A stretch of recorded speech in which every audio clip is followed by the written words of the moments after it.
ఎందుకంటే ఆ రోజు మేము కూడా చూసాం 2019లో జగన్మోహన్ రెడ్డి గారి పాదయాత్రలో ఆ రోజు పోలవరం ప్రాజెక్టు కూడా వచ్చి అసలు డయాఫ్రమ్ వాళ్ళే నిర్మాణం చేయకుండా మరి వేల కోట్ల రూపాయలు తినేశారు అని ఆయన స్టేట్మెంట్ ఇచ్చాడు. ఏంటని ఆశ్చర్యం ఏంటని అనుకుంటే ఇందుకు అర్థమైందేంటి, ఆ డయాఫ్రమ్ వాళ్ళు భూమిలో కడతారన్న సంగతి పాపం ఆయనకు తెలియదు.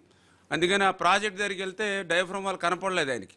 అంటే ఆయన డయాఫ్రమ్ వాళ్ళు అంటే ఏదో చైనా వాళ్ళు అనుకున్నట్టున్నాడు ఆయన. అందుకని ఏంటి ఇక్కడ ఎక్కడ కనపడలేదు అని చేత వీళ్ళు ఎక్కడ కట్టకుండానే బిల్లులు చేసేసుకున్నారని చెప్పి పెద్ద అవినీతి జరిగిపోయింది అన్నాడు. అంటే డయాఫ్రమ్ వాళ్ళు భూమి లోపల కడతారనేటువంటి విషయం కూడా ఆ రోజు జగన్మోహన్ రెడ్డికి తెలియదు. ఇంకా అంబటి రాంబాబు గారి గురించి అయితే మీకు చెప్పనవసరంలా. ప్రతి ప్రాజెక్టుకి కూడా డయాఫ్రమ్ వాల్ ఉంటుంది, బాక్రా నంగల్కు ఉంది, శ్రీశైలంకి ఉంది అని ప్రతి ప్రాజెక్టుకి కూడా డయాఫ్రమ్ వాల్ ఉంటుంది అన్నాడు. అంటే వీళ్ళు చాలా విచిత్రమైనటువంటి వ్యక్తులు. అంటే డయాఫ్రమ్ వాల్ ఎక్కడ కడతారో తెలియనటువంటి ఆనాటి ముఖ్యమంత్రి, డయాఫ్రమ్ వాల్ ఏ ప్రాజెక్టుకు ఉంటుందో తెలియనటువంటి మంత్రి.